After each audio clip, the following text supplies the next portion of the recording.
Hello friends, welcome back to super grads. This is Rahul Sharma. आज बात करेंगे एनालिसिस ऑफ फाइनेंशियल स्टेटमेंट के last analysis के बारे में, that is cash flow statement.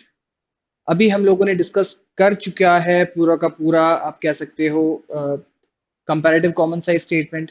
Okay, इसके बाद हमने अकाउंटिंग रेशियोज को डिस्कस किया। After that, in analysis of financial statements of a company, the last stage is preparation of cash flow statement. Okay, तो cash flow statement क्या होता है और क्या मीनिंग है, क्या रिकॉर्ड करते हैं इसके अंदर, ये सारी चीजें जानेंगे इस वीडियो के अंदर। चलिए स्टार्ट करते हैं। So cash flow statement, what is a cash flow statement? A cash flow statement, जैसे कि आपको समझ में आ रहा है, ये एक स्टेटमेंट है, ये एक फॉर्मेट है जो कि क्या रिकॉर्ड करती है? कैश फ्लो को, cash flow of a company. Cash flow का मतलब कैश का इनफ्लो एंड कैश का आउटफ्लो। पैसा कितना आया, पैसा कितना चला गया, ठीक है, ये रिकॉर्ड करती है। बट इसका क्लासिफिकेशन किया जाता है ऑन थ्री एक्टिविटीज, ठीक है, वो हम आगे देखेंगे। Operating activity, investing activity and financing activity, तीन अलग अलग तरीके के एक्टिविटीज में हम क्लासिफाई करते हैं। और हर एक्टिविटी में कितना कैश इनफ्लो हुआ या कितना कैश आउटफ्लो हुआ, ये हम देखते हैं। ओके, चलिए स्टार्ट करते हैं। So what is a cash flow statement? It is a part of financial statement. Financial statement का एक पार्ट है। जब हम फाइनेंशियल स्टेटमेंट्स की बात करते हैं तो statement of profit and loss prepare किया जाता है। Okay, statement of profit and loss के बाद आप बैलेंस शीट प्रिपेयर करते हो। बैलेंस शीट के बाद नंबर आता है कैश फ्लो स्टेटमेंट का। जो भी लिस्टेड कंपनीज हैं, it is mandatory for them to prepare cash flow statement. Okay, so it is prepared as per accounting standard 3 issued by ICAI। Okay, so ICAI के द्वारा जो भी आप बोल सकते हो अकाउंटिंग स्टैंडर्ड 3 है। कैश फ्लो स्टेटमेंट किसके अकॉर्डिंग प्रिपेयर किया जाता है? AS3, accounting standard 3 prescribed bye ICAI। ठीक है, इसके अकॉर्डिंग आपको ये प्रिपेयर करना होता है। It is mandatory for all listed companies to prepare and present cash flow statement on annual basis. सभी लिस्टेड कंपनीज के लिए, किसके लिए? लिस्टेड कंपनीज के लिए ये क्या है? मैंडेटरी है कि वो कैश फ्लो स्टेटमेंट प्रिपेयर करें और इसे प्रेजेंट करें एनुअल बेसिस पे। ठीक ठीक है, जिस तरीके से एनुअल बेसिस पे फाइनेंशियल फाइनल अकाउंट्स बनाती है कंपनी, ओके, बैलेंस शीट बनाती है, ठीक है, तो उसी तरीके से by the end of the accounting year cash flow statement भी प्रिपेयर करनी पड़ेगी। ओके, आगे बढ़ते हैं।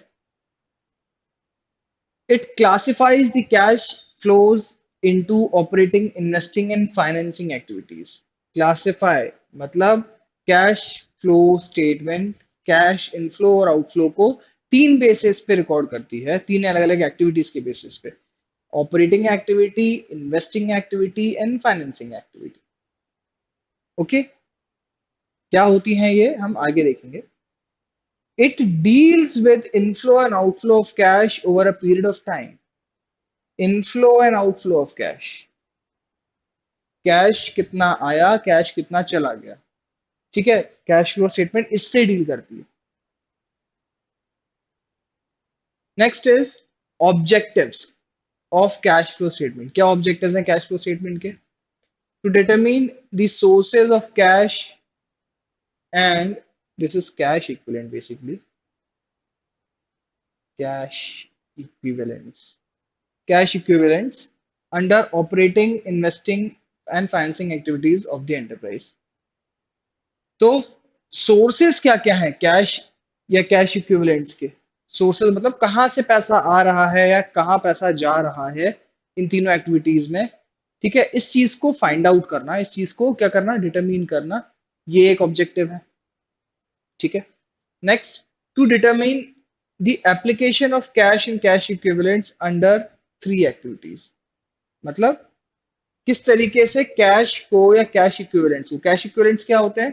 कैश इक्विवेलेंट्स को आप ये समझ लीजिए कि वो आइटम्स होते हैं जिनकी जो लिक्विडिटी है it is next to cash, मतलब तुरंत ये कैश में कन्वर्ट हो सकते हैं। For example current investments, marketable securities जिन्हें आप कहते हैं। ओके, सो ये सब क्या है, कैश इक्विवेलेंट्स के अंदर काउंट होते हैं, इन्हें हम कैश की तरह ही ट्रीट करते हैं। ओके, सो ये कैश इक्विवेलेंट या फिर कैश कहाँ अप्लाई हो रहे हैं इन तीन एक्टिविटीज के अंदर, ये पता लगाना, ये भी क्या है, एक ऑब्जेक्टिव है cash flow statement. Next, to determine the net change in cash and cash equivalents. Net change, कितना बदलाव आया, कितना चेंज आया, प्रीवियस ईयर में कितना था, अभी कितना है, ये आपको पता चल जाएगा किससे, कैश फ्लो स्टेटमेंट से। ओके, नेक्स्ट कुछ की टर्म्स हम देख लेते हैं जो कि बहुत इंपॉर्टेंट है। कुछ की terms, first is operating activities. क्या होती है ऑपरेटिंग एक्टिविटी? हर बिजनेस की अपनी कोई ना कोई कोर एक्टिविटी होती है जिस एक्टिविटी को करके उसे क्या मिलता है, रेवेन्यू मिलता है। ठीक है, वो प्रॉफिट अर्न करता है। फॉर एग्जाम्पल मेरी कंपनी है, मैं सोप बना रहा हूँ, साबुन बना के बेचता हूँ। ठीक है, सो साबुन का जो प्रोडक्शन मैं कर रहा हूँ वो मेरे लिए क्या है, मैन्युफैक्चरिंग एक्टिविटी जो मैं कर रहा हूँ वो क्या है मेरे लिए, ऑपरेटिंग एक्टिविटी है। बिना साबुन बनाए मेरा बिजनेस नहीं चलेगा। ओके, तो ऐसे हर बिजनेस किसी ना किसी चीज में, किसी ना किसी सर्विस में, किसी ना किसी प्रोडक्ट में डील करता है जो कि उसकी क्या होती है, ऑपरेटिंग एक्टिविटी होती है।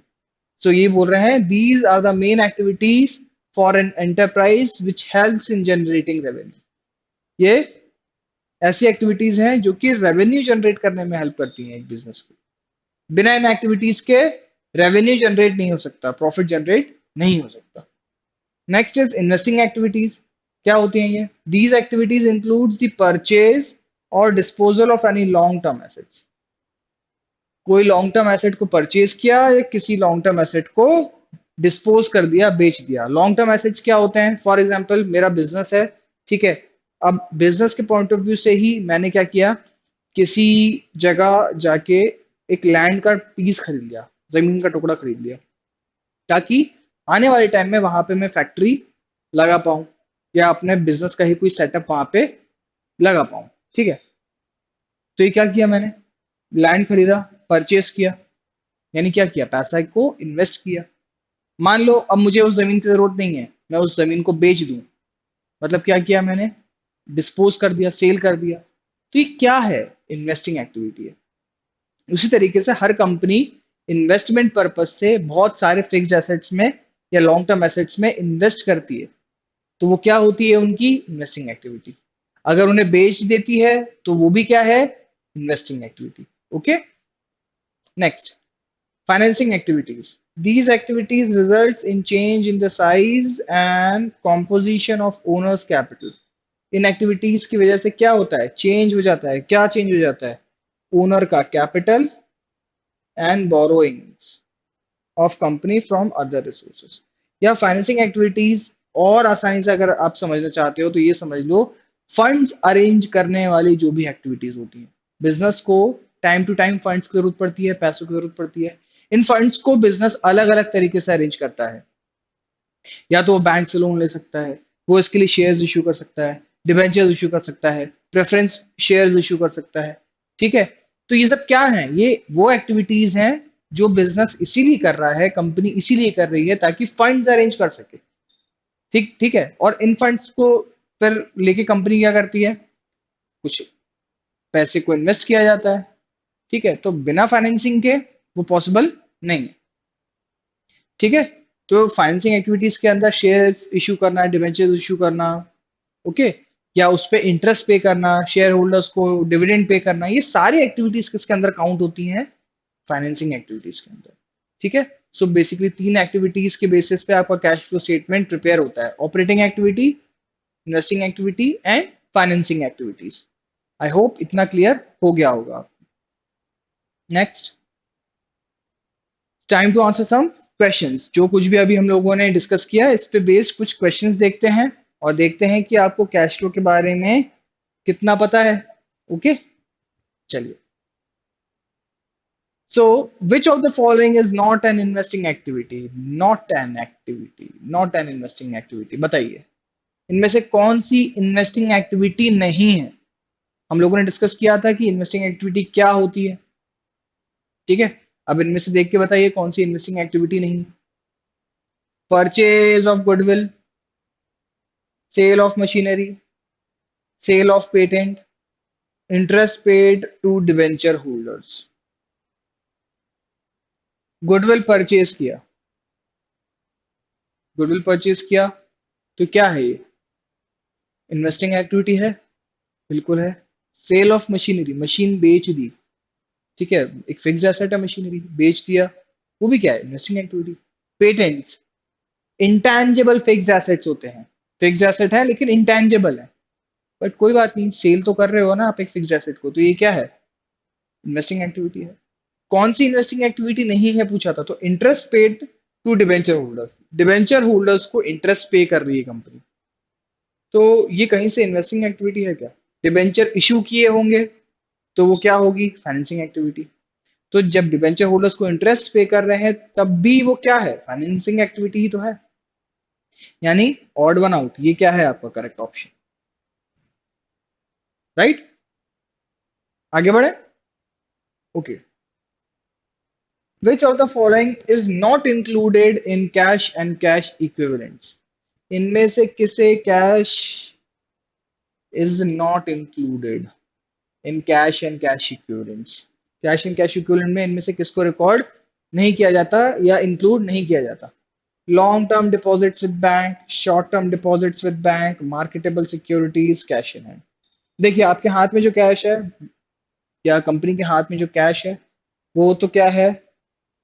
कैश इन कैश इक्विवेलेंट है। मार्केटेबल सिक्योरिटीज या करंट इन्वेस्टमेंट भी जिसे आप कहते हैं, यानी कि ऐसी सिक्योरिटीज जिन्हें तुरंत कैश में कन्वर्ट किया जा सकता है, तो ये भी क्या है? कैश इन कैश इक्विवेलेंट का पार्ट है। Short term deposits with bank, bank में आपने पैसा जमा किया है लेकिन शॉर्ट टर्म के लिए किया है, तो वो भी क्या है? Cash in cash equivalents. ये जो ऑप्शन ए है ना, लॉन्ग टर्म डिपॉजिट्स, बोल रहे हैं लॉन्ग टर्म डिपॉजिट, लंबे टाइम के लिए बैंक में डिपॉजिट किया है पैसा, ठीक है? फॉर एग्जाम्पल आप मान लो फिक्स डिपॉजिट के फॉर्म में या किसी अदर इन्वेस्टमेंट प्लान के फॉर्म में आपने बैंक में पैसा जमा करके रखा है बट लंबे टाइम के लिए, यानी कि आप तुरंत उसे कैश में कन्वर्ट नहीं कर सकते, तो ये क्या है आपका करेक्ट आंसर? क्योंकि ये कैश एंड कैश इक्विवेलेंट्स का पार्ट नहीं है। कैश एंड कैश इक्विवेलेंट्स का पार्ट सिर्फ वो हो सकता है जो कि तुरंत कैश में कन्वर्ट हो सके, जिसकी कन्वर्टेबिलिटी हो कैश में, वो भी बहुत ही जल्दी। Okay, next. Which of the following items is recorded in operating? ध्यान से देखिएगा, बहुत इंपॉर्टेंट है। Which of the following item is recorded in operating? कब? व्हेन इट डिक्रीजेस, जब वो डिक्रीज होता है तो ऑपरेटिंग में रिकॉर्ड करते हो, but included in investing activities when it increases. लेकिन इंक्लूड करते हो कहाँ पे? इन्वेस्टिंग एक्टिविटीज के अंदर। कब? जब वो क्या हो रहा हो? इंक्रीज हो रहा हो। तो इनमें से कौन सा ऐसा आइटम है जिसे आप ऑपरेटिंग में रिकॉर्ड करते हो जब वो डिक्रीज होता है, इन्वेस्टिंग में रिकॉर्ड करते हो जब वो इंक्रीज होता है? जिन लोगों ने कैश फ्लो स्टेटमेंट अच्छे से पढ़ा होगा वो इसका आंसर कर पाएंगे। पेटेंट, इसे आप आंसर मान सकते हो क्या? ट्रेडमार्क भी है, कॉपीराइट भी है, गुडविल भी है, बट पेटेंट, ट्रेडमार्क और कॉपीराइट में एक चीज कॉमन है कि ये तीनों के तीनों इंटेंजिबल फिक्स्ड एसेट्स हैं और इनको आप इन्वेस्टिंग एक्टिविटी के अंदर ही इंक्लूड करते हो, चाहे ये इंक्रीज हो चाहे ये डिक्रीज हो, ठीक है? बट गुडविल के साथ ये कंडीशन है, goodwill is related with the name and fame, ठीक है, reputation of the owner of the business, ठीक है? तो गुडविल बेसिकली एक एसेट है तो जरूर, लेकिन इसे आप खरीद नहीं सकते। खरीद सकते हो क्या गुडविल को? नहीं खरीद सकते। तो गुडविल एक ऐसा इंटेंजिबल फिक्स्ड एसेट है, ध्यान दीजिएगा, गुडविल एक ऐसा इंटेंजिबल फिक्स्ड एसेट है जो अगर राइट ऑफ होता है, डिक्रीज होता है, ठीक है, तो इसे आप इंक्लूड करते हो ऑपरेटिंग एक्टिविटीज के अंदर।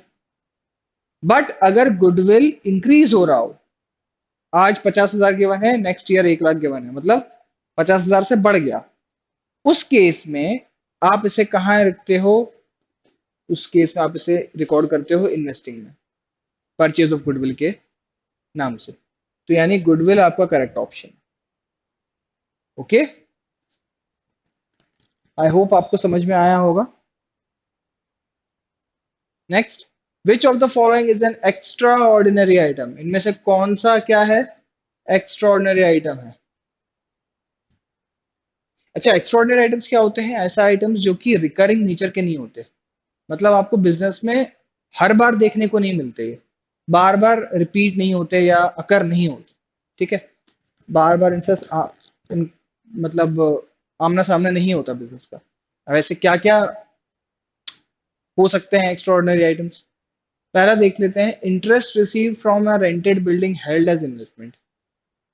कंपनी ने एक बिल्डिंग ले रखी है इन्वेस्टमेंट के फॉर्म में, उससे रेंट मिल रहा है, ठीक है, तो इन्वेस्टिंग एक्टिविटी है ये, तो एक्स्ट्रा ऑर्डिनरी आइटम्स थोड़ी है। Cash paid to creditors, creditors को कैश पे कर रहे हो, ये भी इन्वेस्टिंग एक्टिविटी, मतलब एक्स्ट्राऑर्डिनरी आइटम तो नहीं है। एक ही बार पे करते हो क्रेडिटर को, वो तो आए दिन पे करते रहना पड़ता है, अकरिंग नेचर का है। ठीक है, रिकरिंग नेचर का है, नॉन रिकरिंग नेचर का नहीं है। Claim received against damage of fixed assets due to earthquake, and the last option is none of this.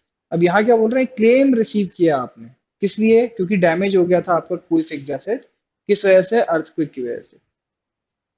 Insurance करवा रखा होगा तो इंश्योरेंस कंपनी ने आपको क्लेम दिया।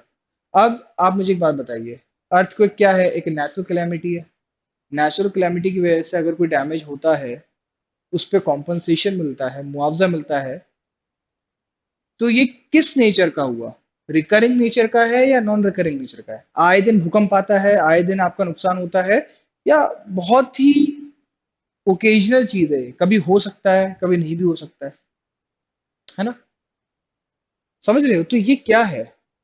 ये एक extraordinary item, it is an extraordinary item. Compensation आए दिन कभी नहीं मिलता आपको, कि हर 2 महीने में कॉम्पनसेशन मिल रहा है या हर साल कॉम्पनसेशन मिल रहा है, ऐसा नहीं होता, राइट?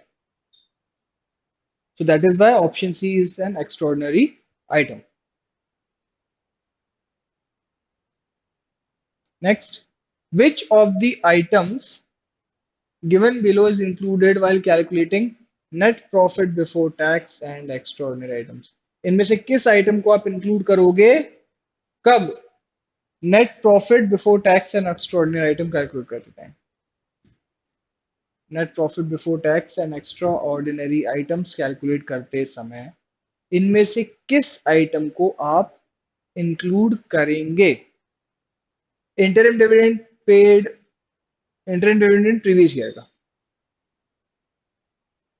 अच्छा, provision for tax current year का, करंट ईयर का प्रोविजन फॉर टैक्स है। प्रपोज डिविडेंड प्रीवियस ईयर का, नन ऑफ दीज। बताइए, आप लोगों ने अगर कैश फ्लो स्टेटमेंट पढ़ा होगा तो आपने ये चीज भी समझी होगी कि net profit before tax and extraordinary items जब हम कैलकुलेट करते हैं तो उसमें करंट ईयर का जो भी डेटा होता है ना, उसे लिया जाता है। स्पेशली कब? जब इंटरिम डिविडेंड की बात हो रही हो तो करंट ईयर का लेंगे, प्रपोज डिविडेंड करंट ईयर का लेंगे, provision for tax current year का लेंगे। ओके, अब यहाँ पे इंटरिम डिविडेंड प्रीवियस ईयर का है तो ये तो आपका ऑप्शन नहीं हो सकता। Provision for tax current year का है, प्रपोज डिविडेंड प्रीवियस ईयर का है, ये भी करेक्ट ऑप्शन नहीं है। नन ऑफ दीज भी करेक्ट ऑप्शन नहीं है, मतलब क्या? Provision for tax for current year. ठीक है, तो आई होप ये आपको समझ में आया होगा। With this, we come to the end of this video. Thank you very much for watching. Keep continuing to support us. Thank you very much.